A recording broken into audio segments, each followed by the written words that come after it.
Good morning and welcome to the Daily Cyber Briefing for Friday, the 20th of September. I'm Stephen Ridgway. Ivanti has warned of a new cloud services appliance, CSA, vulnerability.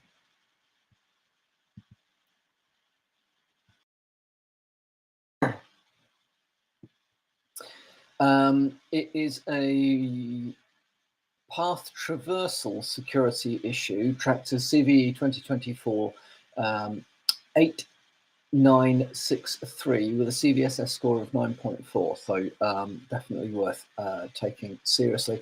It is it affects CSA version 4.6, and a patch was made available on the 10th of September, CSA patch CSA 4.6 patch 519. Successful exploitation could allow remote unauthenticated attacker to access restricted functionality. It is particularly concerning if used in conjunction with CVE 2024-8190. So the two combined could allow an attacker to bypass admin authentication and execute arbitrary commands on the appliance. Now, in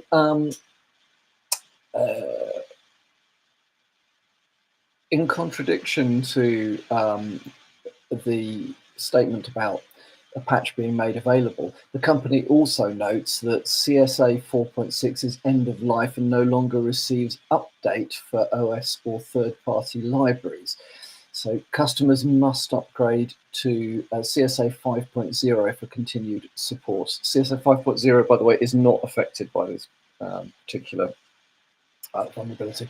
I guess that means, right, reading into that, I think it means basically they've fixed a vulnerability in their own code, but it's a warning that if there were vulnerabilities in the underlying OS code or any third-party libraries that they use in their code, those wouldn't get fixed. So now, as always, not the first time I said it, and it probably won't be the last, but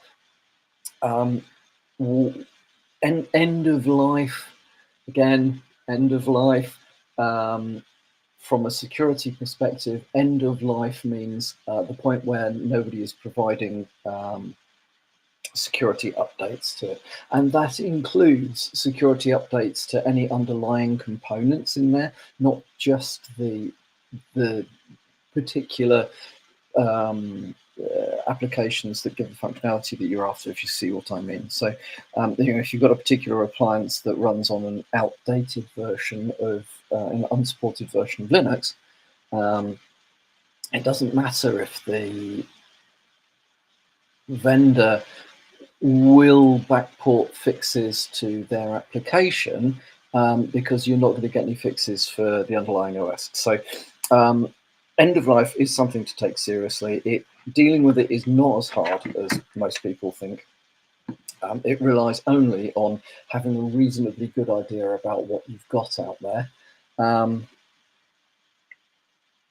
Asset management, by the way, is one of those processes. Asset and config management are the two processes from ITIL that most people just roll their eyes and run away from, but they're not difficult. The mistake most people make is trying to boil the ocean with this stuff.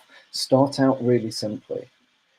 Start out by trying to work out what devices you've got and what software you run, and just keep that stuff in a database. Don't get too in-depth about all of the minor bits. You could collect infinite amounts of information, or not quite infinite, but you know what I mean. You could collect very large amounts of information about things that is actually not very useful.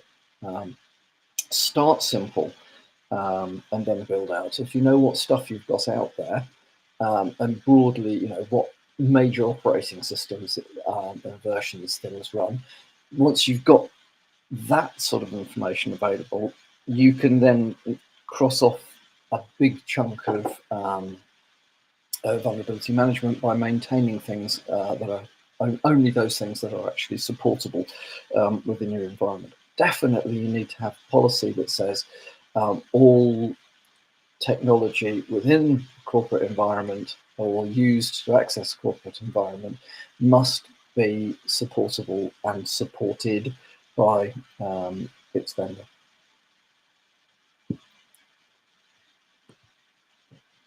Okay, so on other matters, there's been lots of talk over the years around how anonymous Tor actually is.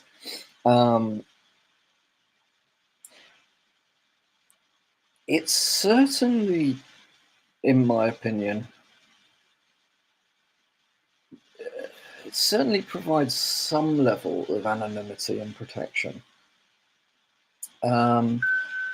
However, one thing that we have become aware of, we as in the industry have become aware of over the years, is that there's an architectural vulnerability, an architectural weakness, let's say,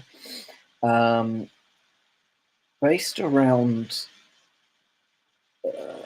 controlling entry and exit nodes. Now, if you've seen these things about these articles over the years of law enforcement has compromised Tor, well, they haven't really compromised Tor. What they tended to do is control entry and exit nodes. Now, if you control those, you have some visibility, some metadata around who is trying to access what. Now, this article from Malwarebytes is a very good explanation of how this weakness can be exploited. In this particular case, they say that the German authorities, by controlling both entry and exit nodes, can use timing of packets to identify, to effectively correlate, and through correlation have a strong probability of identifying what exit traffic is associated with what entry traffic. Okay, and through that, if you can work that bit out, you can, whilst you can't completely de-anonymize individual users or whatever it may be, you can certainly work out what IP addresses are talking to what through Tor. It's not the first time that these sorts of things have been attempted. We also, I think generally within the industry, are aware of the fact that law enforcement, both good guys and law enforcement of oppressive regimes, are very interested in Tor because it does provide a significant challenge to them understanding what's going on. You can't just sniff the traffic, as they allegedly they do, by just sitting in internet exchanges around the world, the big data centers around the world, and sniffing traffic. It is more complicated than that.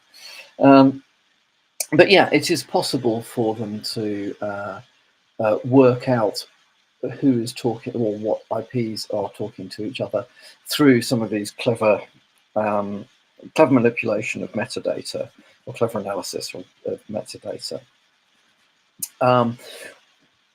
The underlying weakness is that in reality, most of the time, there are around 7,000 to 8,000 Tor nodes. Or Tor, I think that's actually 7,000 to 8,000 Tor entry or exit nodes. The system was, sorry, I was checking in the article. Yeah, 7,000 to 8,000 active nodes, and many of those are in data centers. So this concept, if you know how Tor works, you basically have entry nodes, middle nodes, and exit nodes. As a minimum, your traffic should go through one of each of those, i.e. 3 nodes. Ideally, you would want to go through more middle nodes. Now, I know that slows down performance because it is encryption heavy, so there are delays associated with this. This is why, if you haven't tried going on the darknet, it is so painfully slow. Oh, darknet, by the way, just in case there's anybody out there that doesn't really know what that is, in this sense, what I'm talking about are things that are hosted on effectively middle nodes, so things that never leave Tor. They you enter through an entry node, you then ping around middle nodes until you find something in there, as it were, rather than coming out the other side. So, yeah. If there were more nodes, this would become much more difficult to for I'm going to call them attackers, because that's broadly what they're trying to do: attack the privacy and anonymity associated with Tor. If there were a lot more nodes, then it would be much harder to do these sort of timing events. If you're using multiple middle nodes, there's no reason why a particular path has to be long-standing, so it becomes much harder for using stuff like timing events to correlate entry and exit. But the reality is there's only 7,000 to 8,000 active nodes, and having once had this discussion with somebody who is ex-UK intelligence, a fair proportion of them are run or are run by security services. Doesn't give them visibility of everything that you're doing, of course. That isn't the issue. The issue is whether they can do stuff with the metadata, really. So what can you do in order to keep yourself secure through Tor? I mean, Tor has some very important legitimate uses, especially getting information into and out of oppressive regimes. Make sure that you only use official Tor browsers for these things. Keep the browsers up to date. Keep on top of security patches. Stick to the default settings. Don't install add-ins or change settings unless you know what you're doing, unless you know what the implications of those changes are. Always use the safest security settings in the browser settings. Only visit HTTPS encrypted websites, obviously. Otherwise, once you're de-encrypted at the far end, you become, your data becomes visible again. Obviously, don't log into personal. This is what I think most people don't actually think about. Don't use Tor to log in to accounts that are personally recognizable, because otherwise you come defeated. You've basically hidden the traffic all the way around the internet, and it pops out the other side going, "Oh, hello, it's Stephen Ridgway here." So that, don't use personally identifiable accounts via Tor, because it just defeats the entire object of it. Obviously, be extremely cautious about anything that you download or any links that you click on, especially if you are accessing parts of the dark web. Disable JavaScript if you can, because it's much easier than trying to work out whether stuff's secure or not. Clearing cookies, obviously, and then you can use VPNs for an additional layer of encryption. I'm not going to go into the VPN then Tor or Tor then VPN argument here. That is one for another day. There's plenty of stuff out there if you want to read about it. And then obviously keep your antivirus and anti-malware up to date.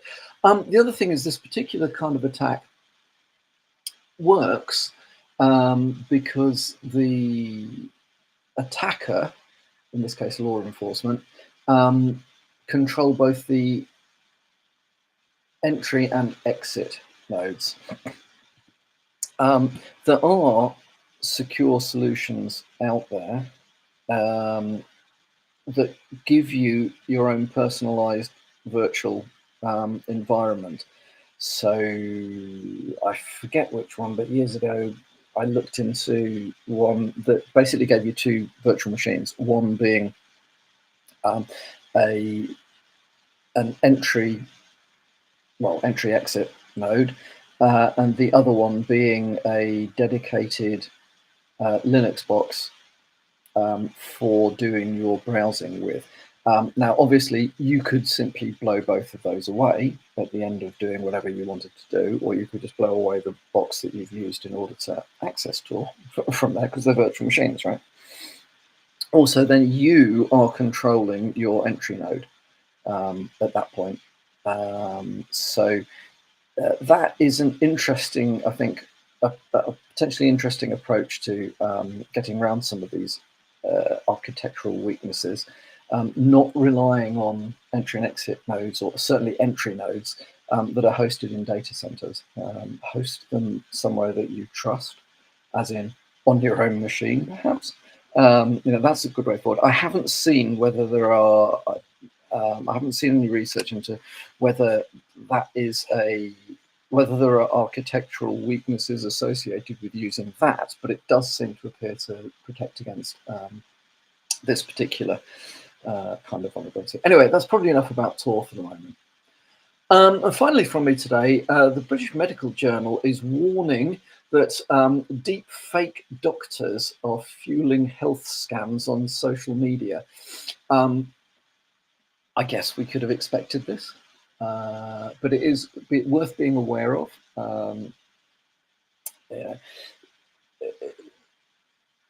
There are deep fakes of well-known, certainly celebrity or media doctors, the sorts of Hillary Joneses of this world, that are being used to peddle all sorts of dodgy or inaccurate health information.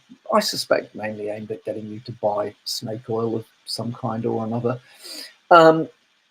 So in the article from Cybersecurity News, it points out some of the ways that you can use to identify deepfakes. Now, I've said this before, but deepfakes look absolutely amazing. But then if you look back to the 1970s in films, special effects in the 70s, I remember because I was there, special effects just looked amazing. They were so real. And then you look at them now and you go, oh, come on, you can spot this stuff straight off. CGI at the other end of the scale, 5, 6, 7 years ago, CGI, you look at and go, wow, how can this be so realistic? And now you look at films and you go, oh yeah, okay, that's obviously done by computer, that's CGI, blah, blah, blah. Not everything, but you learn to pick up little clues. So we will learn to identify this stuff. It will get better, but we will continue to develop our ability as humans to identify stuff which is dodgy. But they're saying, right, here are ways that you can think that might be useful to help you when you're thinking about identifying deep fakes. AI struggles to render eyes, mouths, hands, and teeth, misaligned movements or blinking irregularities, glasses with an unnatural glare, or facial hair that appears artificial are red flags. Poor lighting, awkward posture, blurred edges, common indicators of deepfake content. And clearly identify the source of the information. So why would Dr. Hillary Jones be posting something via an account called deepfakesareus.com? Yeah, think about it like that. So yeah, interesting instance of a growing problem around that. I think my final point on this is, as I've said before, probably will say again, tendency to repeat myself, I guess, who cares? Don't use social media in order to inform yourself about important events or important things going on. that may have an impact on real life. If it's on social media, good chance it's not true. Right, that's all from me for today and for this week. I hope you've had a good week, and I'll speak to you all again on